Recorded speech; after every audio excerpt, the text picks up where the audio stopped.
meus amigos do Clube Rubro Negro, tudo bem com vocês? Na tarde deste sábado, o Mengão venceu o Pirâmides FC do Egito por 2-0, se sagrou campeão do resto do mundo e agora vai buscar o mundo de novo na quarta-feira contra o Paris Saint-Germain.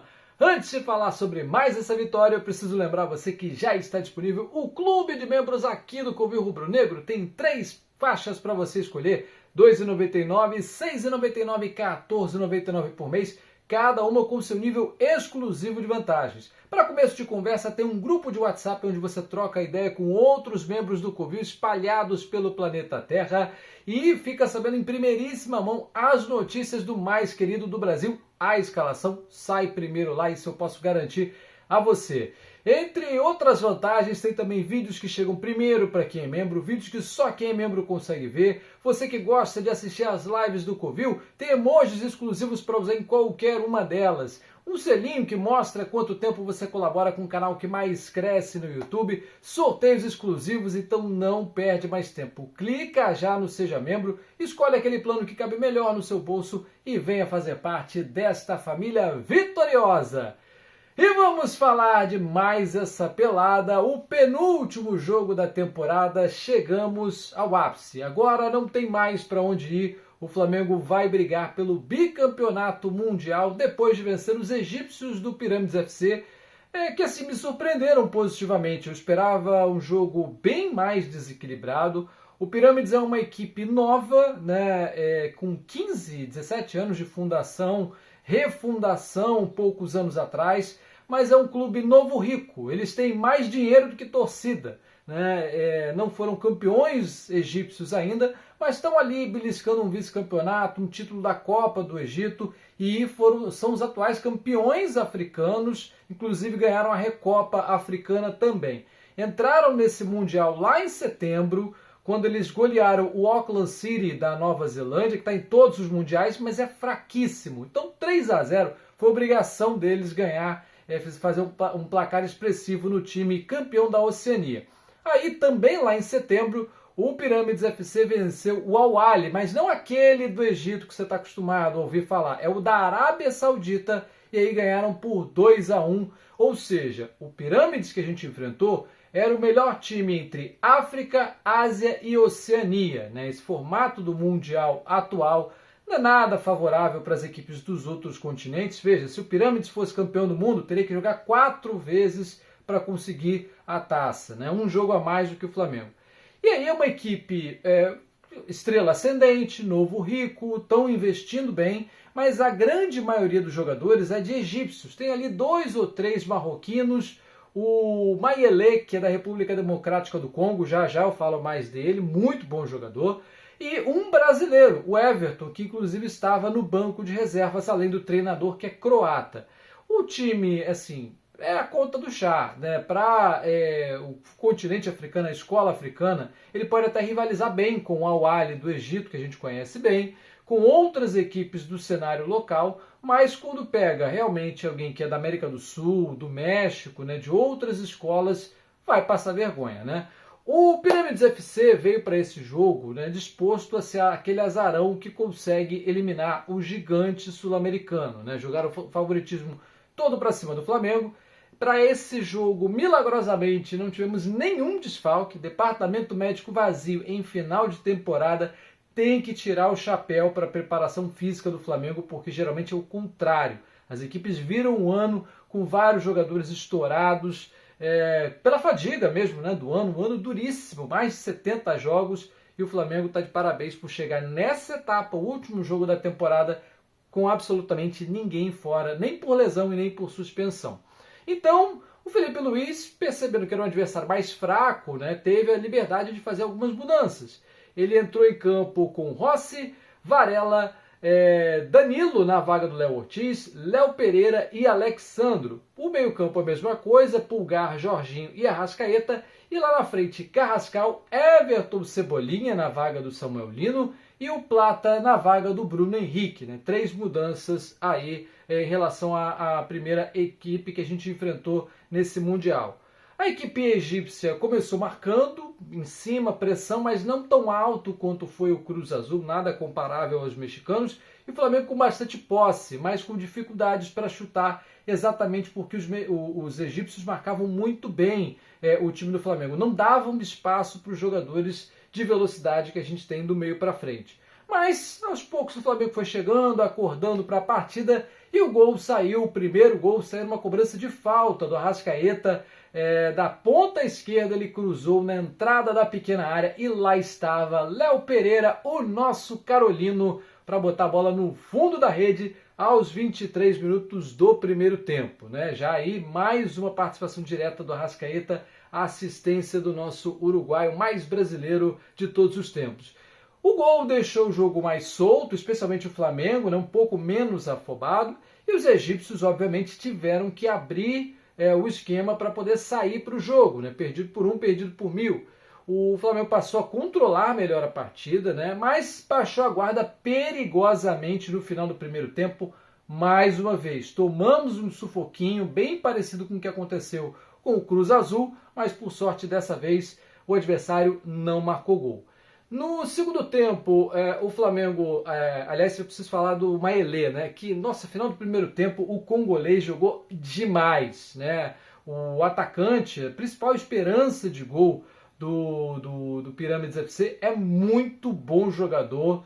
Eu não sei quanto é a multa, mas olha, vale dar uma sondada, porque o maluco é forte, tem uma presença física, uma inteligência muito boa, e assim, deu um baile, se movimentou bem, deu um baile na nossa zaga. Se fosse um time mais qualificado, se tivesse um Arrascaeta no time deles, certamente a gente teria terminado o primeiro tempo na igualdade, porque o Maelê se movimenta muito bem, excelente jogador, destaque mesmo dessa equipe africana.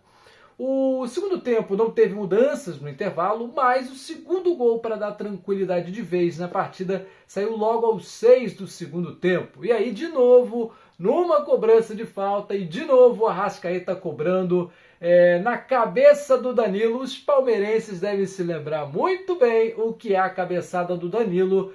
É bem verdade, ele cabeceou para baixo, o goleiro deu uma aceitada, né? Alguns podem até chamar de frango, mas o fato é que com 6 minutos do segundo tempo, 2-0, o Mengão ali já não perdia mais a partida de jeito algum. E isso deu a liberdade para o Felipe Luiz mexer na equipe, né? Aos 14 ele tira o Alexandro e o Everton Cebolinha, mexe as duas no lado esquerdo, para colocar o Ayrton Lucas e o Bruno Henrique já rodando o elenco, pensando obviamente na final do Mundial de Clubes. O Pirâmide se lançou mais ainda ao ataque, o Flamengo teve a chance de controlar e atacar quando podia, né? Responsivamente, deixa os caras se esforçarem e a gente vai administrando a partida aqui. E essa foi a estratégia do Felipe no segundo tempo. Aos 30 ele faz mais duas alterações, tira Jorginho e Arrascaeta, né? Mexe no meio para colocar o Luiz Araújo na criação de jogadas e o De La Cruz ali para ficar na contenção. Trocas simples, mais ou menos, né? Um volante por outro e um meia por um atacante que sabe jogar de meia também. E aí, aos 40, a última mudança do Mengão, sai o Carrascal para a entrada do Pedro. Com isso, o Plata vai jogar na ponta direita e o Pedro, obviamente, como centroavante. Ele que estava fora desde o dia 23 de outubro, conviveu com duas lesões, fratura, né, no jogo contra o Racing, e depois, quando ele estava se recuperando da fratura, ainda veio uma lesão na coxa. Não foi fácil essa reta final de ano para o nosso camisa 9, mas ele voltou. Teve uma oportunidade, não estava bem posicionado, mas é um bom começo. Quem sabe ele possa atuar também contra o Paris Saint-Germain em algum momento da partida e possa fazer os gols que a gente tanto espera do nosso camisa 9, um dos artilheiros do Mengão na história, né? Mais de 100 gols com o manto sagrado. E aí, o Flamengo controlou a partida muito bem, 2-0 estava de excelente tamanho, e agora, meus amigos, agora não tem para onde correr. Flamengo e PSG, um confronto que nem o técnico deles, o Luiz Henrique, queria, brincou que queria escolher o Pirâmides FC, porque não conhece. Né? O Luiz Henrique disse que acompanhou alguns jogos da equipe do Flamengo, inclusive no Mundial de Clubes. Elogiou bastante o Felipe Luiz, a experiência do elenco, isso em entrevista para a TNT Esportes, né? Então, assim, vai ser um jogaço. Obviamente, os franceses são muito favoritos, têm dinheiro infinito, Inclusive, o principal patrocinador do Paris Saint-Germain é o governo, é o Fundo Soberano Estatal do Catar. O Mundial de Clubes está sendo organizado no Catar. Então, assim, é a festa, digamos, para o PSG ganhar em casa. Eles vão entrar só nesse jogo. Tem alguns desfalques por lesão. Talvez não levem o elenco completo para o Catar, o que tiver disponível. Mas são muito favoritos. E o Flamengo tem duas missões. Obviamente, não passar vergonha, né? Não ser goleado, não tomar uma goleada histórica para o PSG. Mas também tem a missão de representar o seu povo e buscar o mundo de novo. Eu não vi 81, não era nascido. Vi 2019, vi a gente ficar isso aqui do título mundial, né? Mas a gente deu azar de pegar um grande Liverpool, talvez o melhor Liverpool de todos os tempos, na final de 2019. Ironicamente, o Roberto Firmino, que fez o gol decisivo em 2019, hoje ele joga lá no mundo árabe e estava no estádio acompanhando a vitória do Mengão nesse sábado. E aí, agora a gente tem a chance contra o PSG, um time de dinheiro infinito, absurdo é o orçamento que eles têm, mas que não é invencível. Nenhuma equipe é invencível e o Felipe Luiz vai ter que jogar muito, mas muito melhor que jogou contra o Chelsea, que inclusive depois acabou o campeão da Copa do Mundo de Clubes passando pelo PSG no meio do caminho. E vamos ser francos aqui, tá? Esse time perdeu para o Botafogo do Renato Paiva. Né? Se eu não for confiante de que o Flamengo vai vencer o PSG, nem vestir o manto sagrado hoje e nem nunca, né, meus amigos? Bom, antes de falar um pouquinho mais sobre essa final, o Matheus Cunha foi liberado pela diretoria do Flamengo para acompanhar o nascimento do seu primeiro filho e ele, como já tinha pré-contrato assinado com o Cruzeiro, não joga mais pelo mais querido do Brasil, já tinha pré-contrato assinado, então se despediu, foi liberado pela diretoria para, obviamente, né, seguir o seu caminho. Quem também deve sair do Mengão na virada do ano é o Juninho. E a ESPN está cravando que o Pumas do México ofereceu 32 milhões de reais, 5 milhões de euros. A mesma coisa que o Flamengo pagou lá no começo do ano para o Karabag, seria basicamente o retorno do investimento. Juninho, que fez o primeiro gol da Libertadores, fez gols importantes ao longo do ano, mas era talvez segundo, terceiro reserva, e agora com a volta do Pedro é que ele não vai entrar mais em campo mesmo. Então, se for por esses valores, eu acho que está muito bem pago. Foi uma aposta errada da diretoria, mas se sair no 0-0, está de excelente tamanho. Agora, falando sobre o jogo de quarta-feira, comece a preparar suas promessas, faça o que tiver que fazer, todas as suas mandingas. Se tiver alguma promessa devendo, pague, porque o Flamengo precisa muito de todas as energias possíveis para ganhar um gigante europeu, um novo rico. Ganhamos um novo rico da África e agora a gente vai ter que ganhar alguém que tem um dinheiro infinito, que é o Paris Saint-Germain. Quarta-feira, 2h da tarde, horário de Brasília, lugar de rubro-negro. Se não lá em Doha, é olhando para a TV, é fazendo pressão, é rezando para São Judas Tadeu nos conceder a graça desse título. É muito difícil ganhar do Paris Saint-Germain, mas se tem uma equipe qualificada no Brasil para isso, é o Clube de Regatas do Flamengo. Felipe Luiz, que chega com a taça da Copa Desafiante ao quarto título na temporada, né? Quarto título na temporada. Supercopa do Brasil, Conmebol Libertadores, Campeonato Brasileiro.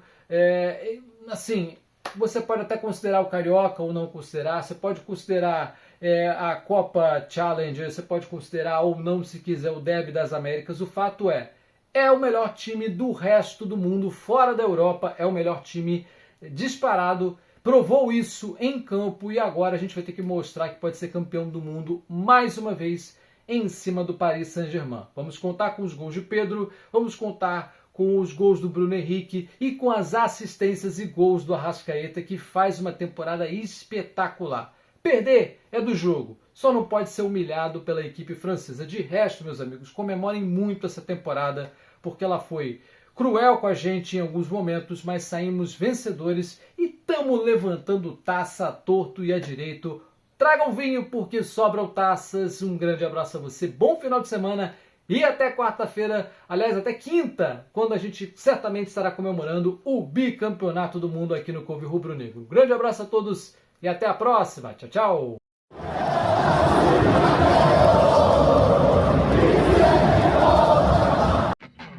Você está no canal Covil Rubro Negro, o canal que mais cresce no YouTube. Ainda não é inscrito no canal? Pois é, aproveite. Inscreva-se já.